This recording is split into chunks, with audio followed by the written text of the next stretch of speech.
এ মানুষ, আসমান আর জমিনের সৃষ্টির মাঝে ওয়াক্তিলাফিল লাইলি ওয়ান নাহার, দিন এবং রাতের পরিবর্তনের মাঝে বান্দা তোমাদের জন্য শিক্ষা আছে না নাই? লিআয়াতিল লিউলিল আলবাব, আল্লাহ পাক জানায়া দিলেন যারা জ্ঞানী গুণী হয়ে যাবে এদের জন্য আসমান আর জমিনের সৃষ্টির মাঝে, এদের প্রত্যেকের জন্য দিন এবং রাতের পরিবর্তনের মাঝে এদের প্রত্যেকের জন্য রয়েছে আয়াত, এদের প্রত্যেকের জন্য একটা আজীব নিদর্শনের চিন্তা ভাবনা করবে। আল্লাযীনা ইয়াযকুরুনাল্লাহা কিয়ামা, আল্লাহ পাক জানায়া দেয় এই উলুল আলবাব কারা, এই জ্ঞানী গুণী কোন বান্দারা আল্লাহ জানায়া দিলেন। আল্লাযীনা ইয়াযকুরুনাল্লাহা কিয়ামা, আল্লাহ পাক সুন্দর করে জানায়া দিলেন এরা এমন জ্ঞানী গুণী, এরা যখন জিকির করে এরা আমার মাওলারে স্মরণ করে দাঁড়ানো অবস্থায়, যখন দাঁড়ায়া গেল ওই সময় আমার মাওলার কথা চিন্তা করে, ওই সময় আমার আল্লাহ স্মরণ করে আল্লাহর জিকির করে। ওয়া কুউদা, এরা বসা অবস্থায় আমার আল্লাহকে স্মরণ করে আল্লাহর জিকির করে। শুধু তাই না আল্লাহ পাক জানায়া দিলেন এই উলুল আলবাব যারা, এই জ্ঞানী গুণী যারা, ইয়াযকুরুনাল্লাহা কিয়ামা ওয়া কুউদা ওয়া আলা জুনুবিহিম, এরা যখন শুয়ে রইল তখনও চিন্তা করে কার?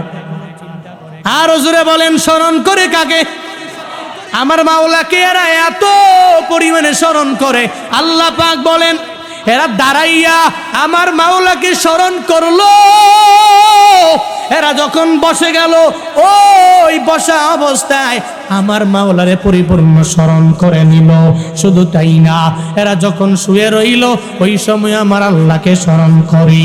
আল্লাহ পাক জানায়া দেয় এদের জন্যই তো আসমান আর জমিনের সৃষ্টির মাঝে শিক্ষা, এদের জন্য আমি রবের দিনের পরে রাত আর রাতের পরে দিন, এই জিনিসটার মাঝেও পরিবর্তনের মাঝে এই উলুল আলবাবের জন্য রয়ে গেল নিদর্শন। উলুল আলবাব হলো এরা দিনের বেলা রাতের বেলা সব সময় আল্লাহকে জিকির করে, এরা রাতের বেলা দিনের বেলা দাঁড়াইয়াও করে, এরা বসেও করে। ওয়ালা জুনুবিহিম, এরা শুয়া অবস্থায় আমার মাওলার এত পরিমাণে জিকির করে। এরপরে আল্লাহ পাক জানায়া দেয় ওয়ায়াতাফাক্কারুনা ফি খালকিস সামাওয়াতি ওয়াল আরদ, শুধু তাই না এরা যখন ফিকির করে চিন্তা ভাবনা করে, এরা আল্লাহকে নিয়ে চিন্তা করে না, আমার মাওলার আসমান আর জমিন নিয়ে চিন্তা করে। সুবহানাল্লাহ। আল্লাহ পাক জানায়া দিলেন এই উলুল আলবাব জ্ঞানী গুণীরা, এরা এমন পরিমাণে এরা চিন্তা ভাবনা করে আমার আল্লাহকে নিয়ে না, আল্লাহকে স্মরণ করে দাঁড়ানো অবস্থায়, আবার বসা অবস্থায়, আবার শোয়া অবস্থায় স্মরণ করার পরে ওয়াতাফাক্কারুনা ফি খালকিস সামাওয়াতি ওয়াল আরদ, আমার রবের আসমান জমিন কেমনে আল্লাহ বানাইলো, এই রবের সৃষ্টি নিয়ে এরা গবেষণা করে, এরা চিন্তা ভাবনা করে। যারা বলে ইসলাম এটা সমর্থন করে না, এরা বান্দা তোমরা ইসলাম সম্পর্কে বিন্দু মাত্র ধারণা নাই। আমার মাওলা কোরআনের মধ্যেও জানায়া দিলেন বান্দারে তোদের জন্য আসমান আর জমিন যে আমি আল্লাহ বানাইলাম এটার মাঝেও বান্দা তোদের জন্য আছে শিক্ষা। তুই আমি রবের নিয়ে চিন্তা করার কোনো মানে নাই, আমি রবের নিয়ে চিন্তা করার কোনো প্রয়োজন নাই। আমি আল্লাহর সৃষ্টি জগৎ নিয়ে চিন্তা করো, কত সুন্দর করে আমি আল্লাহ আসমানটারে বানাইলাম, কত সুন্দর করে আমি আল্লাহ জমিনটা বানাইলাম। একটু যদি চিন্তা করে কোনো জ্ঞানীরা, কোনো উলুল আলবাবের একজন সমর্থিত ব্যক্তিরা যদি চিন্তা করে আল্লাহ পাক রব্বুল আলামিন এই বিশাল আসমানটারে যে আল্লাহ বানায়া রাখলেন, কোনো রিসার্চার যদি আসমান নিয়ে রিসার্চ করে এরা আল্লাহকে ভুলে যেতে পারে না, আমার মাওলার নাফরমানি এরা করতে পারে না, ঠিক কিনা? বাংলাদেশের সেকুলাররা দেখবেন বাংলাদেশে আমার মাওলারে নিয়ে কটূক্তি করে না, কটূক্তি করার জন্য লন্ডনে গেল, ইংল্যান্ডে গেল, আমেরিকায় গেল, নিউ ইয়র্কে গেল, ওই জায়গায় বসে বসে অনলাইনের মাধ্যমে বলি আমি আল্লাহ টাল্লাহ মানি না, দেয়ার ইজ নো গড। দুনিয়াতে গড বলতে দুনিয়াতে কোনো কিছুই নাই, আল্লাহ বলতে কিছুই নেই, অটোমেটিক সব হয়ে গেল। আল্লাহ কয় আমি রবের জ্ঞানী গুণী যেই বান্দারা হয়ে যাবে, এরা আমি রবের নিয়ে চিন্তা করবে না, এরা চিন্তা করবে আমার মাওলা কত সুন্দর করে আসমান বানালিন, আমার মাওলা কত সুন্দর করে করে এ বিশাল জমিনটা বান্দার জন্য আল্লাহ বানায়া দিলেন। একটু যদি তুমি বিছানার সঙ্গে তো মাথাটা ঠেকাইয়া দুইটা চক্ষু যদি বন্ধ করে আমার আল্লাহকে নিয়ে চিন্তা না করে যদি আসমানের দিকে তাকাও, আল্লাহ বাকি সুন্দর করে বান্দা আসমানটা বানাইলেন। কোনো ফাউন্ডেশন লাগে নাই, কোনো বান্দা পিলার লাগে নাই, কোনো কিছুই তো লাগে নাই। উইদাউট এনি ফাউন্ডেশন আল্লাহ পাক এই বিশাল আসমানটারে দাঁড় করায়া রাখলেন, কোনো জায়গায় পিলার লাগানো লাগে নাই। অথচ আমার বাড়িতে আমি বিল্ডিং বানাইলাম 2000 স্কয়ার ফিট, আমার বাড়িতে বিল্ডিং বানাইলাম 1400-1500 স্কয়ার ফিট বিল্ডিং বানাইলাম, ওই বিল্ডিং এ পিলার লাগে কি লাগে না? তোমার 2000 ফিট স্কয়ার বিল্ডিং এর ছাদটাকে টিকায় রাখার জন্য তুমি একটা পিলার না, দুইটা না, 10টা 15টা 20টা পর্যন্ত বান্দা পিলার লাগায়া দিলা, ইঞ্জিনিয়ারে ডাকলা, হ্যাঁ ইঞ্জিনিয়ার যতগুলো পিলার লাগানো লাগবে পিলার লাগায়া দাও, যত ফাউন্ডেশন দেওয়া লাগবে মজবুত করে লাগাও, কারণ আমার 3 তলা পর্যন্ত উঠা লাগবে, আমার 5 তলা পর্যন্ত উঠা লাগবে, আমি 10 তলা পর্যন্ত আমার বিল্ডিং বানাবো। তুমি ইঞ্জিনিয়াররে ডাকলা, পিলার ছাড়া তোমার ছাদ দাঁড়ায় না। আমার মাওলা কত বড় মালিক দেখো, যে আমার মাওলা বিশাল আসমানটারে দাঁড় করায় রাখলেন তোমার জন্য, কোনো পিলার লাগে নাই, কোনো ফাউন্ডেশন লাগে নাই রে বান্দা। যদি পৃথিবীর কোনো রকেটের মালিকেরা এই রকেট নিয়ে নিয়ে দৌড়ায়, আমি আসমানের আগা খোঁজা লাগবে, গোড়া খোঁজা লাগবে, মাথা খোঁজা লাগবে। যদি এরা দৌড়ায় রকেট নিয়ে দৌড়াতে পারবে, আমার আসমানের আগাও পাবে না, গোড়াও খুঁজে পাবে না। বান্দারে মাঝে মাঝে দেখবেন ওই যে ব্রিজের মধ্যে দাঁড়াইলে মনে হয় এপার দাঁড়াইলে ওপার মনে হয় আসমানটা পরে রইল, আবার ওপার দাঁড়াইলে মনে হয় আসমানটা এপার পরে রইল। এই বান্দারা কক্সবাজারে গেলে মাঝে মাঝে দেখবেন মনে হয় আসমানটা ওই অমুক জায়গার মধ্যে পরে রইল। সেন্ট মার্টিনে দাঁড়াইলে ওই জায়গায় দেখলে বোঝা যাবে আসমানটা মনে হয় এক জায়গায় পরে রইল। একটা স্পিড বোট নিয়ে নিয়ে শিপ নিয়ে যদি তুমি আগায়া যাও, আমার রবের আসমানটা আমার ধরা লাগবে, কোন জায়গায় গিয়ে এটা শেষ হয়ে গেল এটা আমার জানা লাগবে। তুমি যত বড় টাকাওয়ালা, যত বড় হায়াতওয়ালা বান্দা হয়ে যাও, পৃথিবীর কত বড় বড় পণ্ডিতেরা চিন্তা তো কম করে নাই, এরা তো চেষ্টাটাও কম করে নাই, এরা ট্রাইটাও তো কম দেয় নাই, এরা টেস্টও কম করে নাই, কিন্তু একজনও আমার মাওলার আসমানের আগাও পায় নাই, গোড়াও পায় না। এরা যদি আল্লাহর চিন্তা বাদ দিয়া আমার রবের আসমান নিয়ে চিন্তা করত, আমার রবের জমিন নিয়ে যদি চিন্তা করত, তাহলে আমার রবকে অটোমেটিক এরা চিনে যেত। এই বান্দারা শিক্ষা অর্জন করার ব্যাপারে আল্লাহ আয়াতে জানায়া দিলেন। মুফাসসিরিনে কেরামগণ বলেন, যারা উলুল আলবাব, যারা জ্ঞানী গুণী, এরা জ্ঞানী গুণীরা এরা আল্লাহকে স্মরণ করবে, আসমান নিয়ে গবেষণা করবে, এরা জমিন নিয়ে গবেষণা করবে। এই গবেষণা করার পরে আমার মাওলাকে এরা ভুলে যাবে না। এরা বলবে রব্বানা মা খালাকতা হাযা বাতিলান সুবহানাকা ফাকিনা আযাবান্নার। এরা বলবে রব্বানা, ও দয়ার মালিক, ও আমাদের রব, মা খালাকতা হাযা বাতিলা, তুমি যে আসমান বানাইলা, জমিন বানাইলা, যা বানাইলা, একটাও তো তুমি অনর্থক বানাও নাই, একটাও তো তুমি বাতিল বানাও নাই। আল্লাহ গো, তুমি অনেক বড় পবিত্র আমার মাওলা। ফাকিনা আযাবান্নার, তোমার আযাব অনেক বড়, ওই আযাব থেকে পরিত্রাণ আমার বাঁচা লাগবে। কারা কি বলে? আল্লাহর কাছে বলে, আল্লাহ তুমি আসমান বানাইছো, জমিন বানাইছো, আমি রিচার্জ করলাম, আমি আমার জ্ঞান দিয়ে জ্ঞান গরিমা দিয়ে আমি চিন্তা করে দেখলাম এই আসমান তুমি অনর্থক বানাও নাই, আমি চিন্তা করে দেখলাম এই জমিন তুমি অনর্থক বানাও নাই, আমি চিন্তা করে দেখলাম দুনিয়াতে মানুষ তুমি অনর্থক বানাও নাই, আমি চিন্তা করে দেখলাম দুনিয়াতে একটা গরু অনর্থক তুমি বানাও নাই, চিন্তা করে দেখলাম দুনিয়াতে একটা ওট অনর্থক তুমি বানাও নাই, আমি চিন্তা করে দেখলাম দুনিয়াতে একটা মহিষ তুমি অনর্থক বানাও নাই। আল্লাহ, দুনিয়াতে তুমি যা বানিয়েছো একটাও অনর্থক বানাও নাই, প্রত্যেকটার পেছনে উদ্দেশ্য আছে না নাই? আরো জোরে বলেন, আছে না নাই? উদ্দেশ্য। আল্লাহ পাক আয়াতের মধ্যে জানায়া দিলেন ওয়াতাফাক্কারুনা ফি খালকিস সামাওয়াতি ওয়াল আরদ, এই যে চিন্তা ভাবনা করবে, ইয়াতাফাক্কারুনা, আল্লাহ পাক যে জানায়া দিলেন জমা মুদাক্কারে গায়ব, জমা এখানে তারা, ওরা কারা? ওরা উলুল আলবাব, ওরা জ্ঞানী গুণী। এরা জ্ঞানী গুণীরা যখন জ্ঞান গরিমা এদের ভিতরে আল্লাহ পাক ঢুকাইয়া দেন, এরা আসমান নিয়ে গবেষণা করে, জমিন নিয়ে গবেষণা করে। যারা বলে ইসলামে কোনো গবেষণা নাই, ইসলামের মধ্যে যারাই ঢুকে এরা জ্ঞান গরিমা এত বেশি সর্বোচ্চ লেভেলে যেতে পারে না, এরা তাহলে বোকার সাগরে আছে। এরা জানে না আমার ইসলামটা শুরুই হয়েছে পড়া দিয়া, মৃত্যু পর্যন্ত খালি পড়তে হবে। এটা দুনিয়াবি লাইনেও পড়বে, এরা দ্বীনি লাইনেও পড়বে, এরা কোরআনটাও মুখস্থ করবে, আবার কোরআন দ্বারা নিজের জিন্দেগিটা গঠন করবে, আবার কোরআন দ্বারা এরা সমাজ চালাবে, কোরআন দ্বারা এরা পরিবার চালাবে, কোরআন দ্বারা রাষ্ট্র চালাবে, কোরআন দ্বারা এরা পুরো পৃথিবীতে সব জায়গায় বাস্তবায়ন করার জন্য এরা ট্রাই করবে। এরাই কোরআন দ্বারা নিজের জিন্দেগিটাকে গঠন করবে। এরা উলুল আলবাব, এরা জ্ঞানী গুণী। এটা আল্লাহ পাক জানাইছেন ইসলামের মধ্যে যারা ঢুকলো এরা কামিয়াব। আর এরাই সবচেয়ে বেশি গবেষণা করতে পারবে, এরাই রিসার্চ করতে পারবে। মনে রাখবেন, কোরআনের জ্ঞানে যারা জ্ঞানী হয়েছে এরাই পৃথিবীর সর্বশ্রেষ্ঠ রিসার্চার বলে বিবেচিত হয়েছে। সুবহানাল্লাহ পড়বেন না? আরো জোরে সুবহানাল্লাহ পড়বেন না? যেন শিক্ষার গুরুত্ব আছে না নাই? শিক্ষার গুরুত্ব আছে না নাই? এটা দ্বীনি লাইনে হোক, দুনিয়াবি লাইনে হোক, তবে দ্বীনি লাইনটাকে প্রাধান্য দেওয়া লাগবে মুসলিমরা। প্রত্যেকটা মুসলমান দ্বীনি লাইনে গুরুত্ব দিয়ে, প্রাধান্য দিয়ে, এরপরে দুনিয়াবি লাইনে যদি ডাক্তার হয় আমগোর জন্য উপকার না অপকার?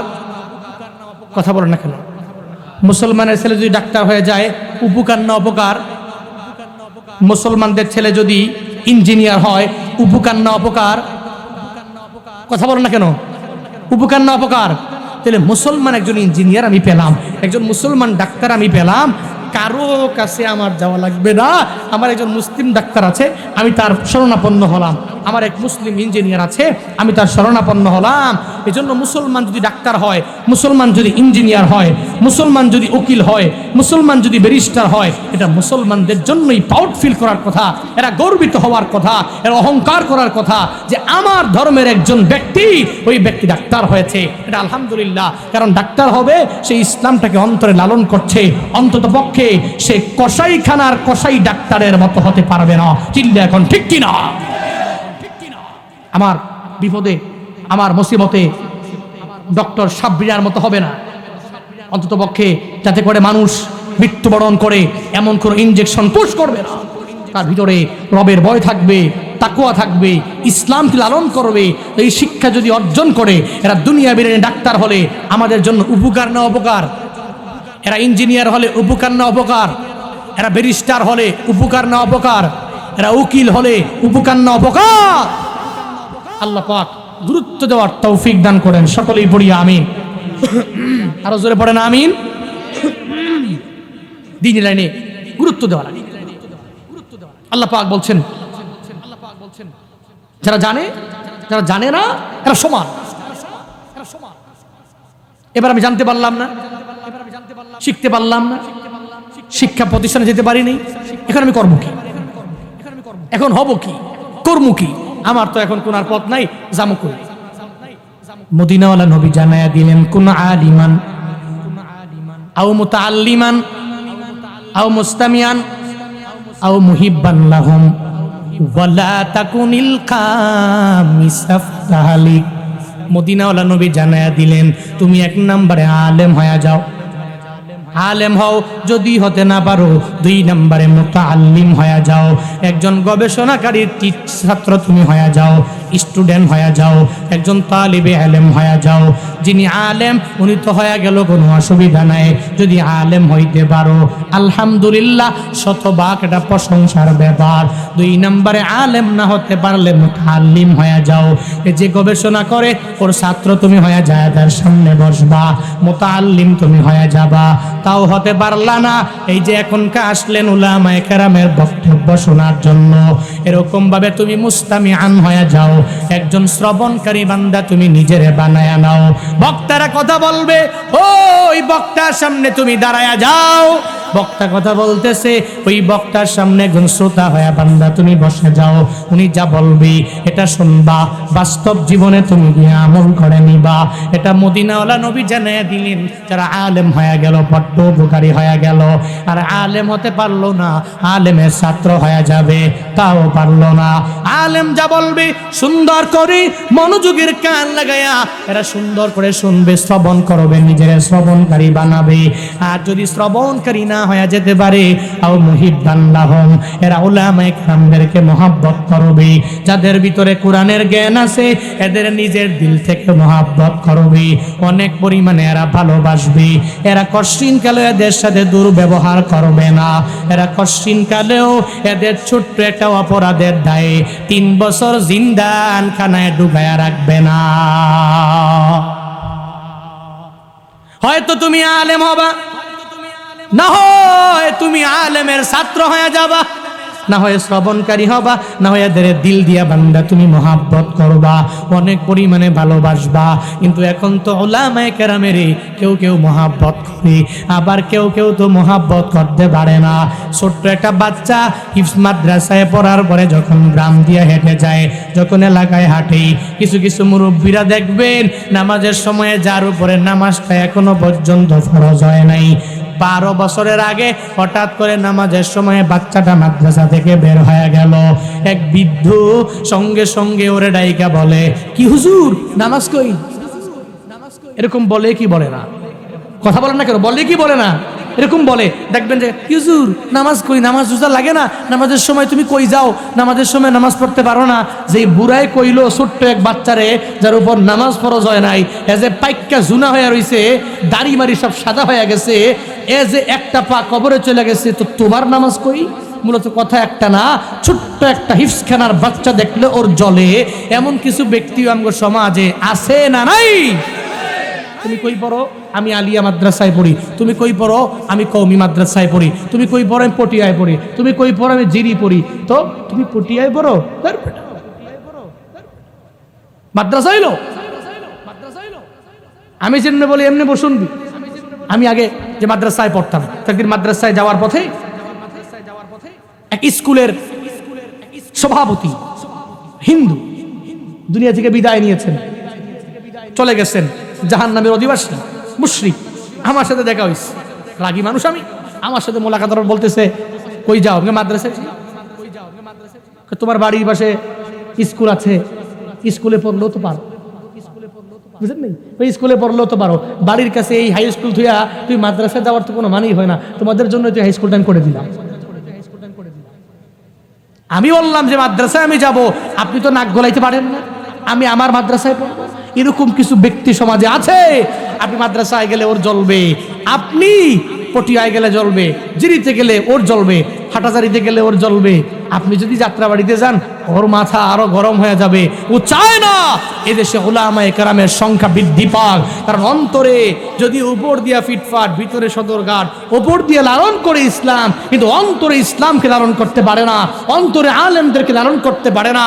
ও সর্বাবস্থায় অন্তরে লালন করে এদেশে ইসলাম কেমনে বিতাড়িত করা লাগবে, এদেশে উলামায়ে কেরামকে কেমনে ধমক দেওয়া লাগবে, উলামায়ে কেরামকে কেমনে এদেশ থেকে বিতাড়িত করা লাগবে, এদেশে উলামায়ে কেরামের সংখ্যা কেমনে হ্রাস পাবে, এদেশে তাবলীগ জামাতে কেমনে 2টা ভাগ করা যাবে, এদেশের উলামায়ে কেরাম ছাত্রদের মাঝে, কওমিয়ার মাঝে কিভাবে ভাগ করা যাবে, এদেশের মুসলিমদের মাঝে কিভাবে ভাগ করা যাবে, এই চিন্তা নিয়ে ওরা চলে।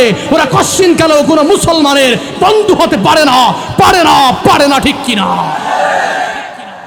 পারে না। এরা পটিয়ায় বিভক্ত করাবে, এরা জেডিতে বিভক্ত করবে, এরা হাটাজারি বিভক্ত করবে, এরা যাত্রাবাড়ি বড় মাদ্রাসায় যাবে, ওখানে বিভক্ত করবে, ওরা ফরিদাবাদ যাবে, বিভক্ত করবে, ওরা মাদারীনগর যাবে, বিভক্ত করবে। ওদের উদ্দেশ্য একটাই, ওরা ওপর দিয়া ইসলামকে লালন করলেও এদের অন্তর দিয়ে এরা ইসলামকে লালন করে না, কোরআনকে লালন করে না, হুজুরকে লালন করে না, মোহাব্বত করে না, হুজুরদেরকে মোহাব্বত করে না, ইসলামকে।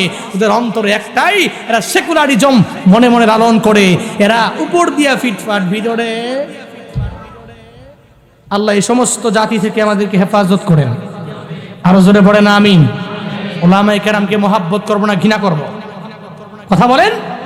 উলামায়ে কেরামকে মোহাব্বত করবো না ঘৃণা করব? উলামায়ে কেরামের বড্ড প্রয়োজন আছে, আমাদের বড্ড প্রয়োজন আছে। কারণ আমি যখন দুনিয়াতে আসছি, এই আলিম তো যে আমার ডান কাঁধে আজান দিছে, আমার বাম কানে ইকামত দিছে, উনি দিছে। আমি যখন দুনিয়া থেকে বিদায় নিয়ে চলে যাব, তো ওই আলিমটাই মসজিদে গিয়া ওই মাইক দিয়ে বলবে, অথবা আরেকটা মাইক নিয়ে বলবে, আয় আয় অমুক ব্যক্তিটা দুনিয়া থেকে বিদায় হয়েছে। ওই যে আলিমই বলবে, আলিমই আমার দাফন কাফনের ব্যবস্থা যা করা লাগবে, উনি আলেমরা এগিয়ে যাবে। এই আলেম আমার বড্ড প্রয়োজন আছে। যারা প্রয়োজন মনে করে, এরা কশ্চিনকালেও আলেমের সাথে চোখ উল্টিয়ে কথা বলতে পারে না। যারা প্রয়োজন মনে করে না, এরা উলামায়ে কেরামের সাথে ভালো ব্যবহার করে না। এরা কয় আমার জানাজা আমি পড়াবো, আমার জানাজা আমার ছেলে পড়াবে, আরেকজনের জানাজা হুজুর পড়াবে কেন? আমি তো পড়াতে পারি কেন? আমি কি স্কুলে পড়ি নাই? আমি কি কলেজে পড়ি নাই? আমি কি ভার্সিটিতে পড়ি নাই? আমি শিক্ষিত কম নাকি? জানাজা আমি পড়াইলে অসুবিধা কি? এজন্য মাঝে মাঝে ফেসবুক ইউটিউবে দেখি জানাজা পড়াইতে গিয়ে ঈদের নামাজ পড়াই হয়েছে, ঠিক কিনা? জন্মের পরে কানে আজান কি দেয়নি, তুমি মৌলবাদী ছাড়া হওনি। পরে কানে আজান কি দেয়নি, তুমি মৌলবাদী ছাড়া হওনি, ঠিক কিনা?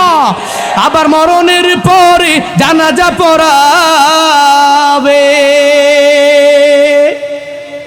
পড়াইতো না? পড়াবেনি?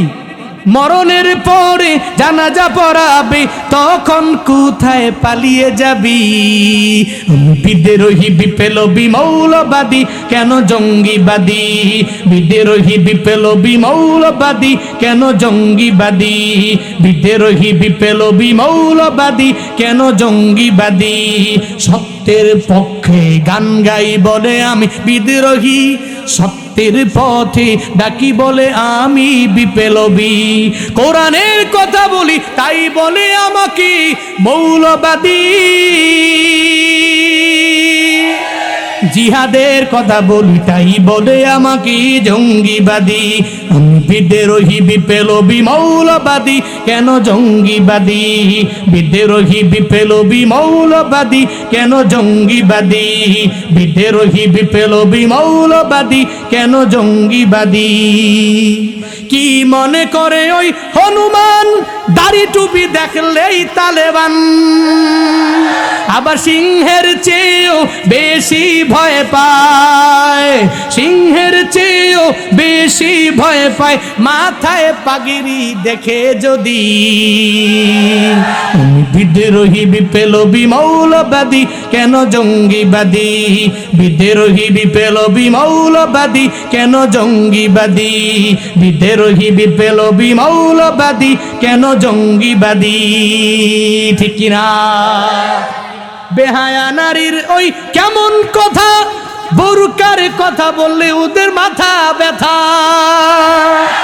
আবার পর্দার কথা যখন বলি, বোরকার কথা যখন বলি, তখন হই আমি ফতুয়াবাদী।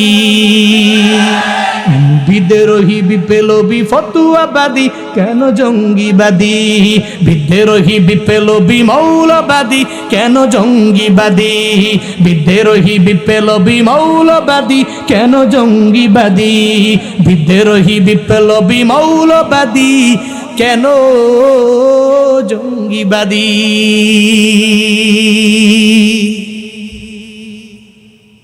খারাপ লাগতেছে আপনাদের? হ্যাঁ, কষ্ট পেয়েছেন? আমরা মৌলবাদ, আমরা জঙ্গিবাদ।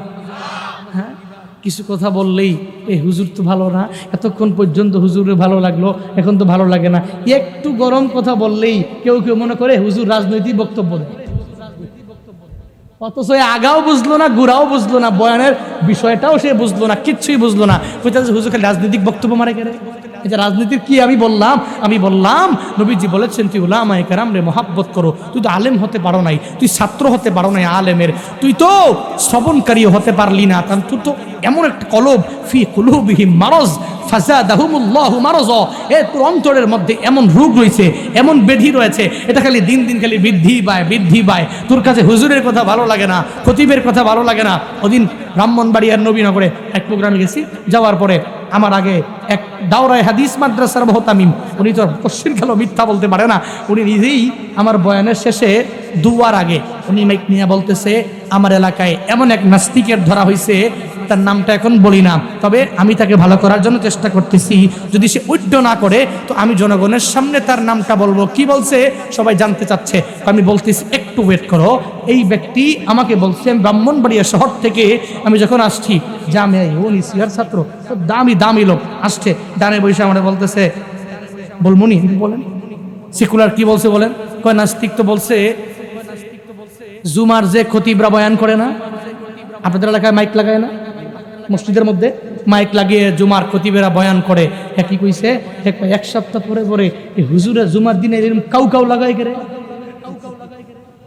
নাউজুবিল্লাহ পড়ে না, নাউজুবিল্লাহ পড়বেন না। আবার কয় এই যে মাহফিলের সিজন 4-5 মাস আইলে এই মাহফিলে এগুলি কি, এরপরে মসজিদ, কয় মসজিদ বলে এত সুন্দর লাগবো কে, মসজিদে কোনো রকম টিনটুন হইলে চলে, সুন্দর করলে ঘর করো, সুন্দর করে নিজের বাড়ি করো। আমি বললাম আপনি কি চেষ্টা করছেন? আমি চেষ্টা করছি ওরে ভালো করার জন্য, দেখি না আল্লাহ পাক কি করে। কপালে হিদায়াত না থাকলে কিছু দেখবেন ধনী ব্যক্তি ভালো মানুষ একবারে আল্লাহওয়ালা হঠাৎ করে এমন কথা বলে, নাস্তিক্যবাদী কথাবার্তা, হুজুর দেখতে পারে না, ইমাম দেখতে পারে না, খতিব দেখতে পারে না, মাদ্রাসা দেখতে পারে না, মসজিদ দেখতে পারে না, কিচ্ছু তার ভাল লাগে না। কপালে যার হিদায়াত নেই, একবার যার পুড়ে গেল কপালটা, এই কপাল আর জোড়া রাখবে না, রাখবা উলামায়ে কেরামকে মহব্বত করবে। কুন আলিমান আও মুতাআল্লিমান আও মুস্তামিয়ান আও মুহিব্বান লাহুম, মদিনাওয়ালা নবী জানায়া দিলেন আলেম হয়ে যাও, হতে পারো নাই, ওই আলেমের একজন ছাত্র হয়ে যাও, তাও হতে পারো নাই, তোমার কপাল বড় খারাপ। ও বান্দা তুমি শ্রবণকারী হয়ে যাও, তাও তুমি পারো নাই। এরপরে এদের পরিপূর্ণ মহাব্বত বান্দা তুমি করবা, বাট ওয়ালা তাকুনিল খামেস, তবে 5 নাম্বার হয় না। এই 4টা পর্যন্ত তোমাকে আমার মদিনাওয়ালা নবী জানায়া দিলেন। যদি 5 নাম্বারে এদের যায় যদি তুমি ঘৃণা করা আরম্ভ করে দাও, এদেরকে যদি তুমি মানুষই মনে না করো, মনে রাখবা ধ্বংস তোমার প্রতি অনিবার্য। এটা মদিনাওয়ালা নবী জানায়া দিলেন। ও পটিয়ার মানুষেরা, ও শেখপাড়ার মানুষেরা, এই আজিমপুরের মানুষেরা, আজকে থেকে মনোযোগের কান লাগায়া বান্দা শুনবা। যতদিন দুনিয়ার মধ্যে বাঁচবা নিজের এমন এক ইলিমওয়ালা বানাইবা, পারলা না, মুস্তামিয়ান হয়ে যাবা, তাও পারলা না। এই বান্দারে একটা আলেমের ছাত্র হওয়ার জন্য চেষ্টা করবা, নতুবা এদের পরিপূর্ণ মহাব্বত করবা।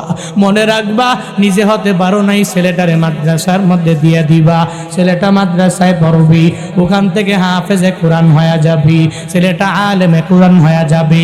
ছেলে যদি মাদ্রাসায় পড়ে হাফেজে কোরআন হয়, আলেমে কোরআন হয়ে যায়, কি পরিমাণ ফায়দা এটা মদিনাওয়ালা নবীও জানায়া দিলেন। তবে আমি ছোট্ট একটা ঘটনা ইন্সপায়ার করার জন্য বান্দা প্রায় জায়গায় গেলে বলি, আমার নিজের লাইফের সাথে সংশ্লিষ্ট একটা ঘটনা, আমার বয়ানের জগতের সাথে একটা ঘটনা আমি প্রায় জায়গায় গেলে বলি। উত্তরবঙ্গের এক জেলা কুড়িগ্রাম জেলা, নাম শুনছেন আপনারা? কুড়িগ্রামের নাম শুনেন নাই? নাম তো শুনছেন, কুড়িগ্রাম জেলা। ওই কুড়িগ্রাম একটা উপজেলা আছে, নাগেশ্বরী উপজেলা। ওই উপজেলার মধ্যে গত বছরে আমার এক প্রোগ্রাম, আমি গেলাম একটা মাদ্রাসার বড় প্রোগ্রামের মাঝে। ওই মাদ্রাসার বিস্তারে ফজিলত উপলক্ষে মাহফিল, ওই মাহফিলে পাগড়ি দেওয়া হবে হুফাজে কোরআন যারা, এদের পাগড়ি দেওয়া হবে। আমি পাগড়ি দেওয়ার আগে ওই স্টেজের মধ্যে বয়ান করার জন্য বসে গেলাম। আমার বয়ানের আগে মাদ্রাসার সভাপতি সাহেব মাইকটা হাতের মধ্যে নিয়া একটু মাদ্রাসার ব্যাপারে বক্তব্য দিয়ে দিলেন। একটা পর্যায়ে একটা কথা বলতে গিয়া চোখের পানি ছেড়ে দিলেন। তিনি আমাকে উদ্দেশ্য করে বলে, ও কুমিল্লার হুজুর, আমি আজ বড় ধন্য, কিন্তু আমার মনটা তো আমি মানাইতে পারি না। আপনি বয়ান করার জন্য একটু পরে করবেন। আমি স্টেজের মধ্যে আসলাম, আমার কথা বলার মতো যোগ্যতা স্টেজের মধ্যে আমার নাই। তবে হুজুর আমার মনটা মানায় না, আবার মনটা খুশি, আমি হাসতেও পারি না, আমি কান্নাও করতে পারি না। স্টেজের মধ্যে আমায় বলে, হুজুর একটু পরে আপনি অনেকগুলো ছাত্রের মাথার মধ্যে পাগড়ি দিয়ে দিবেন, অনেকগুলো হাফেজে কোরআন যাদের মাথার মধ্যে আপনি পাগড়ি ঘুরাবেন। এই 7 জনের মাঝে একজন আছে যার মা নেই, মা সারা দুনিয়াটা তার অন্ধকার হয়ে গেল।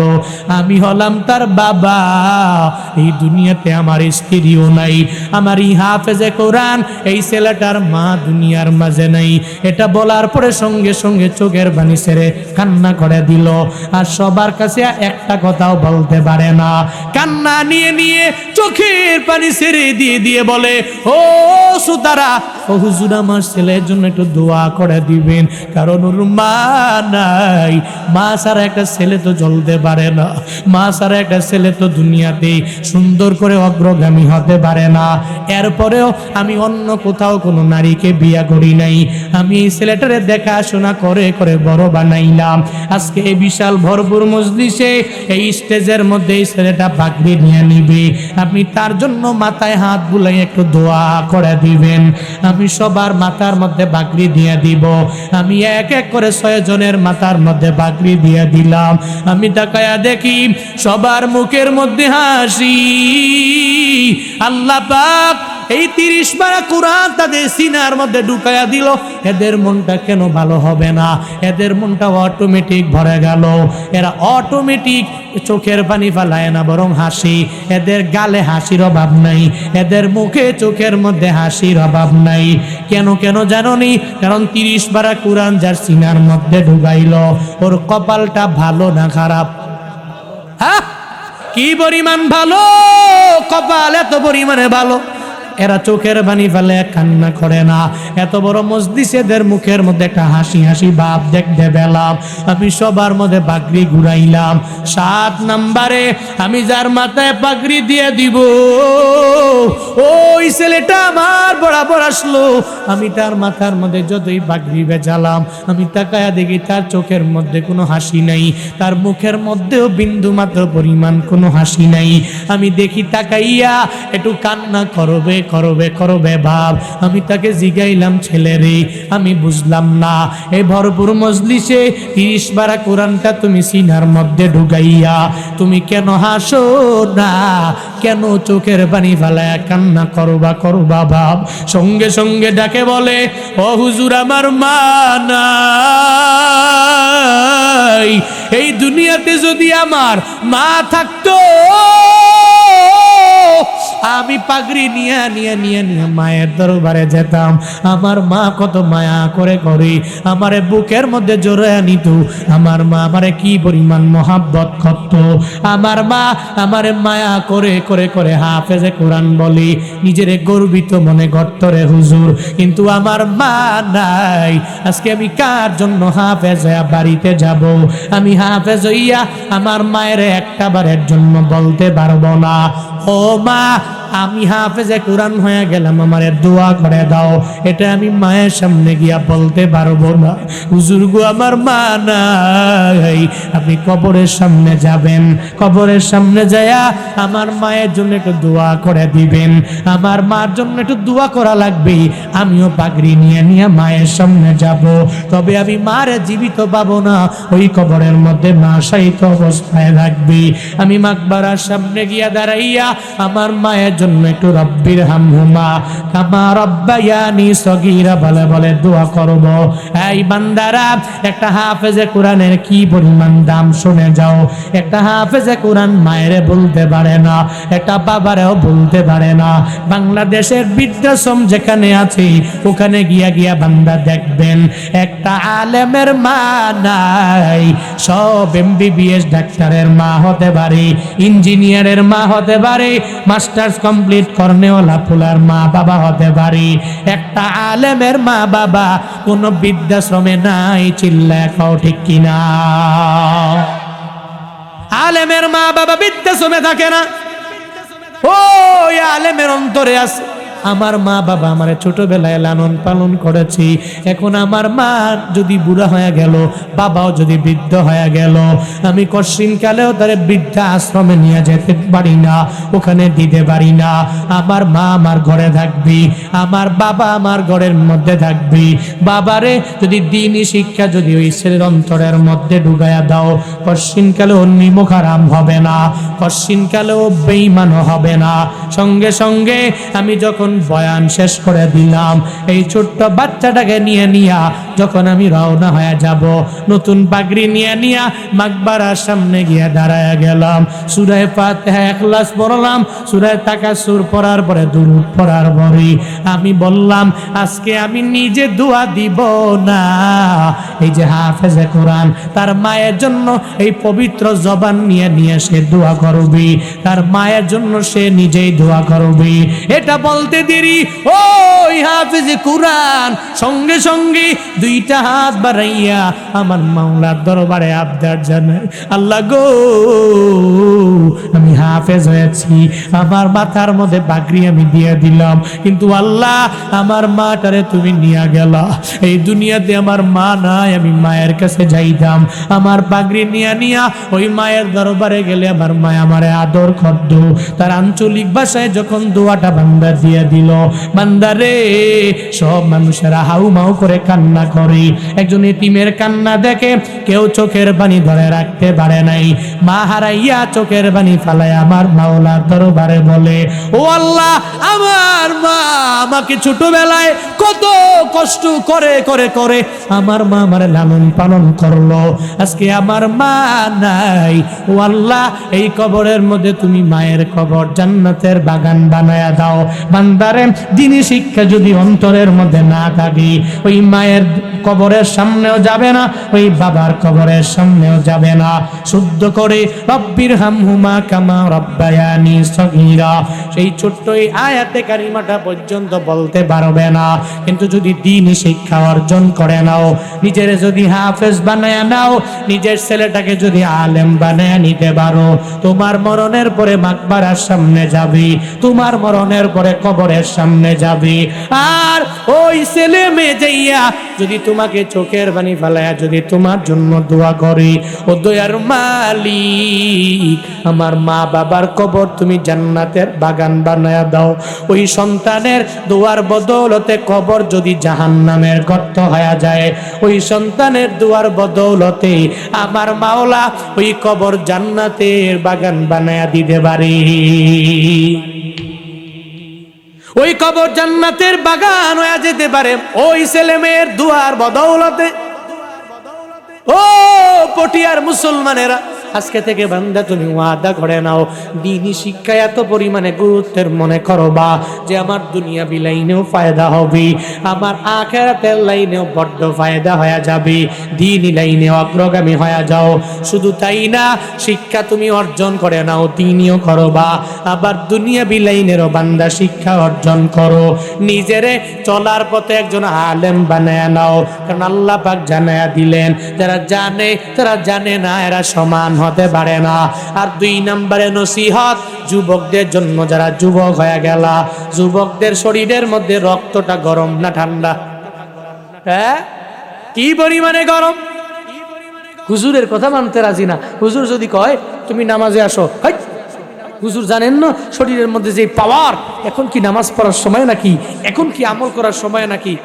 আমি বুড়া হয়ে যাব, আমি বৃদ্ধ হয়ে যাব, আমার ঘরের মধ্যে একটা সুন্দরী রমণী আসবে, ওই রমণীর থেকে ফুটফুটে আমার সন্তান আসবে, আমার সন্তানগুলো অটোমেটিকভাবে বড় হয়ে যাবে, আমি সৌদি আরবে মক্কায় যাব, মদিনায় যাব, মক্কা মদিনায় যাইয়া আমি হজ উমরা করে এরপর ওই জায়গা থেকে সুন্দর করে আমি একটা জুব্বা বানাবো, একটা তুফ আমি কিনে আনবো, এই তুফটা এনে এনে আমি বাড়িতে পড়বো, এরপরে আমি 5 বেলার নামাজ পড়বো, এরপরে আমি 30টা রোজা রাখবো, এরপরে আমি নেক আমল করব।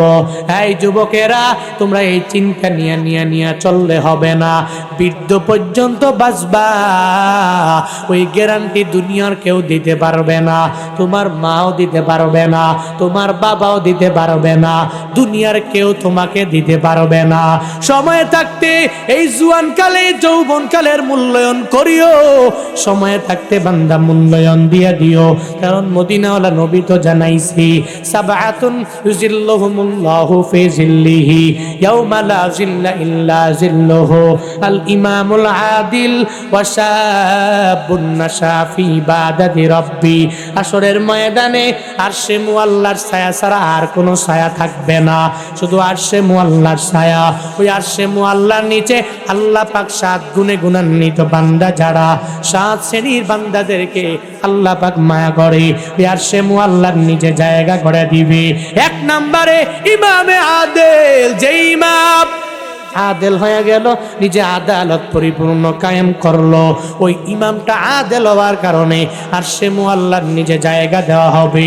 2 নাম্বার ওয়াশাবুন নাশা ফি ইবাদাতি রাব্বি, ওই যুবকেরা, যেই যুবকেরা এদের যৌবনকালের সময়টারে প্রায়োরিটি দিয়ে দিল। কি কিভাবে প্রায়োরিটি দিল? মানে যৌবনকালে এরা নামাজ পড়লো, যৌবনকালে রোজা রাখলো, যৌবনকালে এরা নেক আমল করলো। কি পরিমাণ দামি হবা জানোনি? হাশরের ময়দানে কোনো ছায়া নাই, আরশে মুআল্লা ব্যতি রেখে আল্লাহ পাক রব্বুল আলামিন যে যুবকেরা যৌবনকালের সময়টারে এত সুন্দর করে ইবাদতের মাধ্যমে কাজে লাগাইতে পারলো, আল্লাহ পাক বলবে, এই যুবকেরা দুনিয়াতে থাকতে জুয়ানকালে তুই মদের আড্ডায় যেতে পারতি কিন্তু যাও নাই, তুই ইয়াবা সেবন করতে পারতি কিন্তু তুই যুবক হয়া করো নাই, তুই অন্যায় করতে পারতি কিন্তু যুবক হয়া করো নাই, তুই অপরাধের মধ্যে নিজের নিযুক্ত করে ফেলতে পারতি কিন্তু বান্দারে তুই করো নাই। তুই তোর জুয়ানকালটারে এত সুন্দর করে দামি বানায়া দিলা। এই জুয়ানকালে তুমি নামাজ পড়লা, এই জুয়ানকালে তুমি আমল করলা। এই যুবকেরা আসো, আমি রবের আরশে মুআল্লার ছায়ার নিচে তোমরা ঢুকে যাও।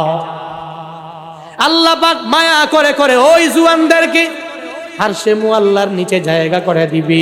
কেমনে দিবে? বান্দারে শুধুমাত্র 3টা পর্যন্ত মোবাইল টিপা ফজরের নামাজ না পড়লে জান্নাত পাবা। হ্যাঁ, কিন্তু এখন তো যুবকদের হালতটা এমনই, 3টা 4টা পর্যন্ত এর মনে মনে নিয়ত হলো 3টা পর্যন্ত মোবাইল টিপবো, 4টা পর্যন্ত টিপবো, মাগার ফজরটা ইচ্ছা করেই পড়বো না। ইচ্ছা করে ফজর পড়ে না। গত 1.5 মাস 2 মাস 1 বছরে ফজরে গেছে কিনা, ফজর দেখছে কিনা সন্দেহ আছে। একদমই বিলকুল পড়ে না। একটা আছে যে হুজুর আমার কোনো সমস্যা আছে, আমার প্রবলেম আছে, এই কারণে আমি ফজর পড়ি না। কিন্তু এক মোবাইল পেয়ে গেল, গজব মোবাইল।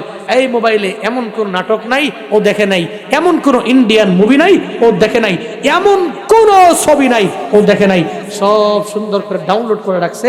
আর 3টা 4টা পর্যন্ত দেখছে, মাগার ফজরের আজানের 1 ঘন্টা আগে ঘুমাইছে। মুয়াজ্জিন বারবার তারে ডাকে, এই মুসল্লি নামাজে আসনা, এই মুসলিম তোর উপরে তো ফরজ, ফজরের নামাজটা ফরজ, তোর তো উঠা লাগবে, তোর তো মসজিদে আসা লাগবে, তোর তো নামাজ পড়া লাগবে। কারণ ফজর তো কোনো হিন্দু পড়বে না, ফজর তো কোনো খ্রিস্টান পড়বে না, ফজর তো কোনো বৌদ্ধ পড়বে না। আজকেও জুমার নামাজে খতিব সাহেব যিনি ছিলেন, খতিব সাহেব উনি নিজে আক্ষেপ করে বলছেন যে আমার জুমাতে এই যে এতগুলো মুসল্লি হইল, আসলে কি এদের জন্য এই নামাজটা ফরজ না? অবশ্যই ফরজ, কিন্তু আসরে তো এই মুসল্লিগুলা নাই। জুমাতে যতগুলা মুসল্লি, আসরে কি এত মুসল্লি হয়? কথা বলে না কেন? সারা পৃথিবীর মুসলমানদের রাজত্ব কায়েম হবে তখন ফজরের মুসল্লি আর জুমার মুসল্লি যখন এক হবে, তখন সারা পৃথিবীতে মুসলমান দায়িত্ব নিয়ে পুরা পৃথিবীটাকে পরিচালনা করতে পারবে, এরা দায়িত্বরত থেকে কর্তৃত্ব খাটাতে পারবে। কিন্তু আজও তো মুসলমানরা হতে পারলো না। এরা ফজরের নামাজে কম, জুমায় বেশি, জোহরে কম, জুমায় বেশি, আসরে কম, জুমায় বেশি, মাগরিবে কম, জুমায় বেশি, এশায় কম, জুমায় বেশি। মাঝে মাঝে তো কিছু এলাকায় আমরা নামাজ পড়ার সুযোগ হয়, এই গ্রামে গঞ্জে মাগরিব এশা যখন আমরা পড়ি, আয় হায় হুজুর কি বলবো, মাত্র 3-4 জন কোনো রকম নিয়ে নামাজটা পড়ে। তো আমরা গাড়ি থেকে 4 জন আছি, ওখানে গিয়ে হুজুর নামলে তো কিছু লোক বাড়ে, এরপরে কোনো রকম নামাজটা চালায়। ইমামে তো মনে মনে কয় এই 3 জন নিয়ে আমিও চালাইতেছি, চলতেছে, তো ইমাম করবো কি, কিছু করার তো নাই, কারণ ইমাম তো বারবার কয় তুই নামাজ পড়ো না কেন। হ্যাঁ তো কয় নামাজ এখন পড়বো না, বুড়া হয়ে গেলে পড়বো। এই যুবকেরা, তুই মোবাইল চালাও তবে অসুবিধা নাই, তুই ল্যাপটপ চালাও অসুবিধা নাই, তবে সাবধান, আজকে থেকে নিয়ত করো আমি মোবাইল চালাবো, তবে নামাজের টাইমে আমার মোবাইল ইউজ করাটা বড় না, আমার নামাজ বড় হতে পারে। আমি ল্যাপটপ চালাই, আমার নামাজের সময়ে ল্যাপটপ বড় হতে পারে না, আমার নামাজটাই বড় হবে। সাহাবী কুড়াল নিয়ে কাজ করছে, কুঠার নিয়ে কাজ করছে, ডাকছে আল্লাহু আকবার, আল্লাহু আকবার। তো আল্লাহ বড়, আল্লাহ সবচেয়ে বড়। কুঠার পিছনে ছাইরা দিছে, কুঠার চলে গেছে। কিরে তুই কুঠার ছাড়লি কেন? এই কাজটা করেও তো আজানের পরে যাইতে পারতা। হয় না, আল্লাহ বলছে, মুয়াজ্জিন বলছে আল্লাহু আকবার, যে আল্লাহ পাক অনেক বড়। তো আল্লাহ বড় বলার পরেও যদি আমি আমার কুঠার নিয়ে আমার কার্যক্রম যদি আমি কন্টিনিউ করতে থাকি, তো আল্লাহকে কি বললাম, তোমার চাইতেও আমার কুঠারের কাজ করা সবচেয়ে বেশি বড়। আমি তো এটাই বললাম, কিন্তু না, আমি কশ্চিন কালে এটা করতে রাজি না, কারণ আমার মোবাইল ইউজ এটা আমাকে নামাজ থেকে বিরত রাখতে পারে না, আমার ল্যাপটপ চালানো আমাকে নামাজ থেকে বিরত রাখতে পারে না। যুবকেরা, এই নওজোয়ানেরা, বৃদ্ধ বাবারা, যারা যাদের যতটুকু বয়স হয়েছে, টাচ মোবাইল তো আর কেউ কম চালান না, তো টাচ মোবাইল চালাবেন ঠিক আছে, তবে ভালো লাইনে। টেকনোলজির যুগ, প্রযুক্তির যুগ, আপনি চাইলেই একটু অন্যায় থেকে বাঁচতে পারবেন, অপরাধ থেকে বাঁচতে পারবেন। আপনি ইউটিউবে ঢুকার পরে ডান দিকে যান, আপনি বাম দিকে যায়েন না, ওখানে ডান বাম দুইটাই আছে। আপনি ডানে গেলে তো আপনি ডানপন্থী, বামে গেলে আপনি বামপন্থার একজন পথিক। তো অসুবিধা কি, আপনার যেটা মন চায় ওটাই করবেন। তবে আজকে থেকে নিয়ত করেন আমি আমার লাইফে আর মোবাইল দ্বারা কোনো গুনাহ করব না। আজকে থেকে নিয়ত করেন আমি আমার লাইফে আমার ল্যাপটপ দ্বারা আমি আর কোনো গুনাহ করব না। আজকে থেকে নিয়ত করেন আমি আমার লাইফে আর কম্পিউটার দ্বারা কোনো গুনাহ করব না। আজকে থেকে নিয়ত করেন আমি আমার লাইফে আমার মোবাইল, আমার ল্যাপটপ, আমার কম্পিউটারকে প্রায়োরিটি দিয়ে নামাজের গলায় ছুরি লাগাবো না। পারবেন তো ভাইয়ারা ইনশাআল্লাহ? পারবেন তো ভাইয়ারা ইনশাআল্লাহ? কারা কারা পারবেন দুইটা হাত তুলে আমার আল্লাহকে দেখান। লিল্লাহে তাকবীর, নারায়ে তাকবীর। আল্লাহ পাক আমার এই ভাইদেরকে কবুল করেন, সকলেই পড়ি আমিন। আল্লাহ পাক প্রত্যেককে নামাজি বানায়া দেন, রোজাদার বানায়া দেন, নেক আমলওয়ালা বানায়া দেন, সকলেই পড়ি আমিন। আজকে থেকে নিয়ত করবেন দুনিয়া বিলাইনেও, দুনিয়া বিলাইনে যে শিক্ষা আছে ওই শিক্ষা অর্জন করবেন, দ্বীনি লাইনেও যে শিক্ষা আছে ওই শিক্ষা অর্জন করবেন। যুব সমাজেরা 5 ওয়াক্ত নামাজ পড়বেন। সামনে রমজান আসছে, এই রমজানের রোজাগুলো রাখার চেষ্টা করবেন। নেক আমলের লাইনে, নেক আমলের লাইনে অগ্রগামী হয়ে যাবেন। আল্লাহ পাক রব্বুল আলামিন আমাদের সবাইকে সেই তৌফিক দান করুক। দর্শকদের মাঝ থেকে এতক্ষণ লাগায় বুঝে আপনি এটাই লেখছেন যে ও আমার প্রাণের মা, এটা একটু গাইব, ঠিক আছে, যেহেতু আবদার আসছে আমি এটা বলেই এরপরে আমরা ইতি টানবো। আল্লাহ পাক রব্বুল আলামিন আমাদের কবুল করেন, সকলেই পড়ি আমিন। জীবনের মূল কষ্ট মায়ের, প্রসব বেদনায়,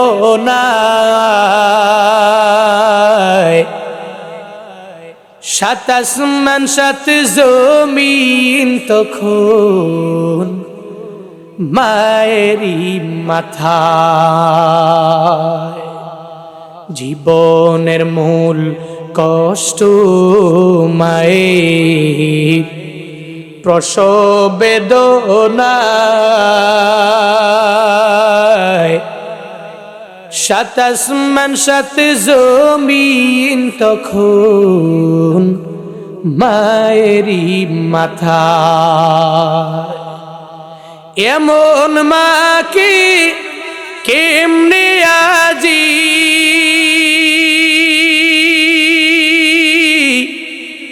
এমন মাকে কেমনে আজি যাব আমি ভুলিয়া। ও আমার প্রাণের মা, মা গো মা, কোথায় গেলে মোরে ছাড়িয়া। জনম দুঃখী ইয়েতিম আমি, চায় না কেহু ফিরিয়া। জনম দুঃখী ইয়েতিম আমি, চায় না কেহু ফিরিয়া। আমি যখন ছিলাম আমার মায়েরি উদরে, চলাফেরা করতেন যে মায় কত কষ্ট করে। আমি যখন ছিলাম আমার মায়েরি উদরে, চলাফেরা করতেন যে মায় কত কষ্ট করে। আমার সুন্দর মুখ দেখে মায়ের, আমার সুন্দর মুখ দেখে মায়ের ব্যথা যায় দেয় হাসায়া। ও আমার প্রাণের মা, মা গো মা, কোথায় গেলে মোরে ছাড়িয়া। জনম দুঃখী এতিম আমি, চায় না কেহ ফিরিয়া। জনম দুঃখী এতিম আমি, চায় না কেহ ফিরিয়া। জনম দুঃখী এতিম আমি, চায় না কেহ ফিরিয়া। জনম দুঃখী এতিম আমি, চায় না কেহ ফিরিয়া।